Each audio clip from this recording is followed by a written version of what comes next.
Pertama saya menegaskan bahwa kenaikan gaji itu, ya saya diskusi dengan Pak Prabowo itu udah 3 pemilu Pak. Ya kalah 3 kali baru menang terakhir. Salah satunya kalau diskusi soal hukum dengan saya soal kenaikan hakim, gaji hakim ini. Itu harus digarisbawahi, itu right, not a privilege. Itu hak, bukan privilege. Karena memang mereka berhak mendapatkan pendapatan yang layak, yang sejahtera. Saya advokat Pak, sebelum jadi jadi anggota DPR. Saya paham sekali Pak. Saya berpraktek ke Kalimantan, berpraktek ke Sulawesi, paham sekali.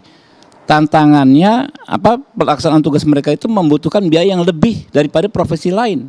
Misal dibanding dengan dosen yang menetap di satu kota. Mereka ini rata-rata tinggal bukan di home base-nya. Keluarga di Jakarta bekerja bukan di home base-nya. Keluarga di Jakarta, ya, dia di Jakarta berdinas pertama di Sulawesi Utara, Sulawesi Tenggara. Yang untuk pulang ke rumah 2 minggu sekali saja itu setengah mati Pak.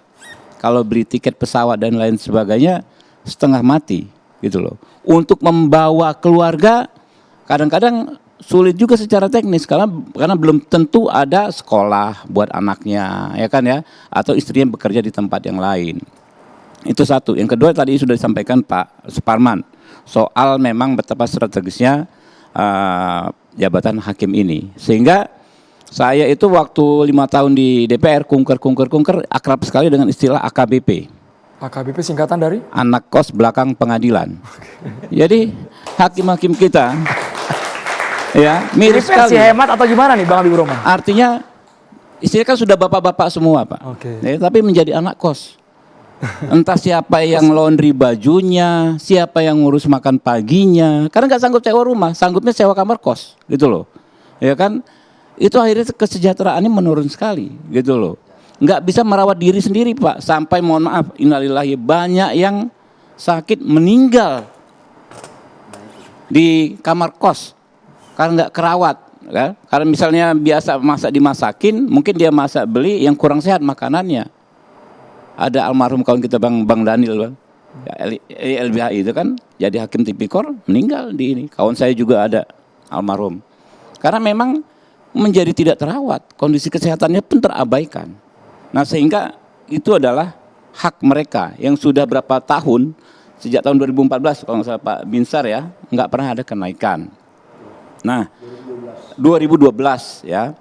Nah saya kemarin ngobrol dengan teman-teman IKAHI. Ya memang betul persoalannya bukan sekedar gaji untuk menghilangkan korupsi ini, soal sistem juga ya.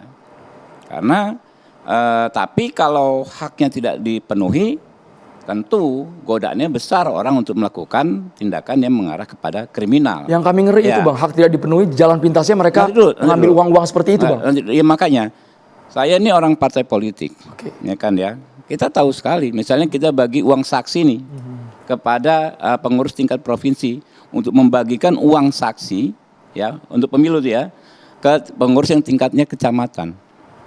Kalau nggak kita kasih lebih ke pengurus yang tingkat provinsi untuk ongkos dia keliling kecamatan, sama aja ngajarin ada uang saksi yang nggak di-deliver. Karena ya buat kepentingan dia muter. Ditilep? Ya bukan ditilep, artinya kita mengajarkan dia untuk menilep gitu loh. Kalau kita pakai instruksi-instruksi saja, ya kan, tidak memahami kondisinya seperti itu. Memang itulah faktanya Pak. Kalau orang tidak terpenuhi haknya, yang kekhawatiran brother tadi, ya bisa terjadi. Tapi bukan berarti ketika terpenuhi haknya otomatis semua selesai. Godaan-godaan itu. Ada masalah-masalah lain. Masalah bagaimana pengamanan sistem ya, peradilan ini dan lain sebagainya, itu akan kita kerjakan bersama. Kedua, selain hakim ini masuk ke soal undang-undang jabatan hakim. Saya kemarin di IKAHI, saya bilang sama seperti KUHAP. KUHAP ini kan jadi batu lama sekali Pak, mandek Pak. Jadi ketika kemarin saya alhamdulillah dipercaya teman-teman jadi ketua Komisi 3, gampang aja saya panggil tim ahlinya Komisi 3, saya panggil Badan Keahlian DPR, ya kan ya. Saya jelaskan kurang lebih apa yang dibikin, mereka bikin draft lalu dibikin. Kemarin waktu acara IKAHI saya bilang ada Pak Ketua Mahkamah Agung ya, ada Pak Yanto tadi segala macam. Udah tunjuk saja tim dari IKAHI. Minggu depan datang ke Komisi 3, ya kan? Nanti saya pertemukan dengan tim ahli Komisi 3, kalian bikin draft, kami coba koreksi. Kemarin sudah Pak, alhamdulillah Pak. Itu langkah cepat Kami konkret ya terbuka Bang ya? saja. Teman-teman IKAHI dipimpin ada Pak Yanto, ada beberapa orang sudah datang ya kan ke Komisi 3, saya perkenalkan dengan tim ahli untuk digodok jadi draft awal. Insya Allah dalam periode ini undang-undang jabatan hakim ada hadir gitu loh. Tepuk tangan Selesai. boleh buat DPR. Ini janji Bang yang harus ditepati Bang ya. Disitulah ya kita benar-benar bisa mendudukkan hakim dalam posisi sebagaimana layaknya. Oke. Ya, dia hak beliau, kewenangannya, perlindungannya dan lain-lain sebagainya kita atur. Bukan hanya soal duit Pak. Ini bukan hanya soal duit ya. Tapi bagaimana kita memposisikan orang yang terhormat dengan cara-cara yang terhormat juga. Dan baru ya bersamaan dengan itu tentu masalah kita ini kan selalu kalau ini naik yang ini berasa dianggap tidak penting dong. Enggak begitu, ya kan? Semua penting. Tapi jangan khawatir. Kita percaya pada optimisme Pak Prabowo. Kadang-kadang saya orang di sekitar Pak Prabowo aja kaget-kaget, wih kok berani sekali. Tapi ternyata apa yang selalu disampaikan selalu terwujud gitu loh. Pertama hakim, kemudian panitera, guru, dosen. Kalau kita bicara soal ini kan berarti bicara soal bagaimana memicu pendapatan negara. Oke. Mulai dari pemberantasan korupsi yang ratus-ratus triliun sudah disikat, lalu faktor-faktor lain, bagaimana tadi Pak Prabowo bilang soal bioenergi, ya, di mana kita nanti bisa meninggalkan ketergantungan kita pada fosil. Saya tadi juga diskusi bagaimana maksimalisasi pendapatan negara dari telekomunikasi digital kayak begini segala macam, banyak sumbernya Pak. Ternyata alhamdulillah Tuhan Maha Besar, Allah itu maha baik buat bangsa kita. Kita ini sumber dayanya tuh nggak habis-habis. Habis minyak timbul batu bara, timbul nikel, timbul pasir silika dan lain sebagainya. Ternyata ya saya yakin dengan optimismenya Pak Prabowo. Jadi ya. semua janji Ya. akan ditepati bukan omong-omong semata ya Bang Habibur Ya kan Rahman ya, pelan-pelan tapi pasti ya insya Allah semuanya kita maksimalkan. Baik, saya boleh beralih ke Prof. Said Karim. Anda sepakat dengan kenaikan gaji hakim walaupun tidak menjadi jaminan bahwa ketika gajinya tinggi akan bebas dari godaan-godaan uang yang berperkara. Prof. Said. Terima kasih atas kesempatan yang diberikan kepada saya. Assalamualaikum warahmatullahi wabarakatuh. Waalaikumsalam. Dan selamat malam baik kepada hadirin yang berada di studio maupun para pemirsa TV One di seluruh Indonesia. Pertama-tama, kalau kita bicara tentang kenaikan gaji hakim, maka kita harus tahu dulu ketentuan-ketentuan hukum yang mengatur tentang gaji hakim itu. Tadi Pak Prof. Binsar sudah mengemukakan ya memang beberapa deregulasi dalam bentuk peraturan pemerintah, misalnya dimulai PP 94 2012 tentang hak keuangan dan fasilitas hakim yang berada di bawah Mahkamah Agung. Kemudian ada Perpres nomor 5 tahun 2013 khususnya untuk para hakim ad hoc.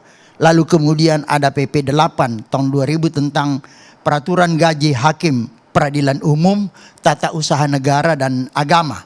Terakhir adalah PP 44 tahun 2024 yang tadi tidak perlu lagi saya jelaskan karena secara bersahaja dan sangat jelas telah dijelaskan oleh Prof. Binsar.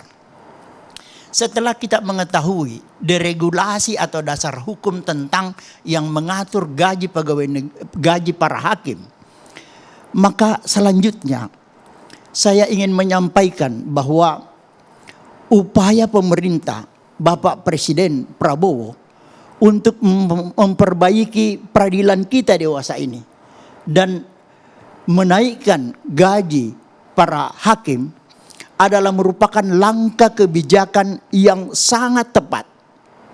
Diharapkan bahwa dengan peningkatan gaji para hakim ini maka meningkat pula kualitas kerja hakim sesuai dengan tugas pokok dan fungsinya masing-masing.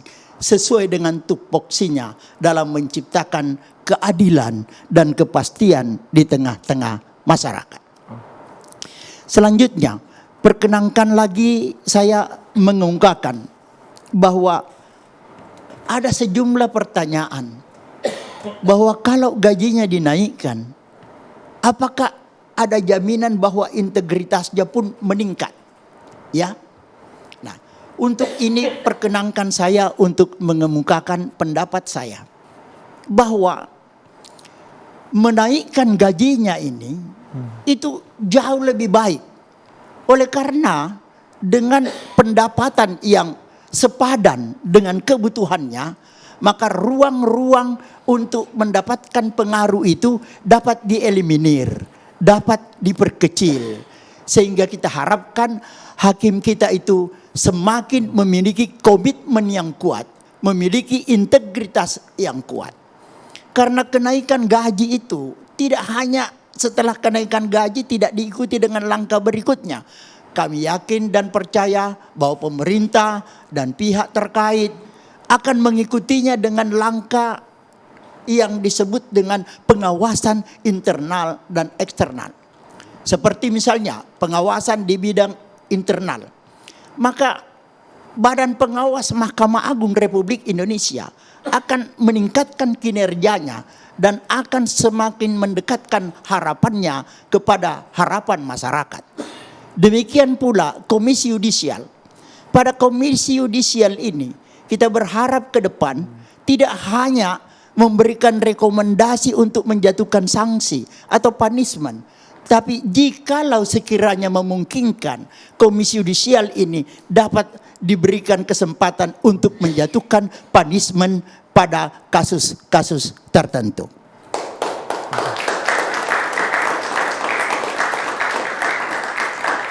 Menarik ini diksi soal Prof. Said mengatakan bukan dihilangkan tapi kita bisa mengeliminir, meminimalisir kasus-kasus jerat pidana yang menghantui hakim. Sesaat lagi Prof, kita harus jeda dulu hanya di Catatan Demokrasi pemirsa. Baik.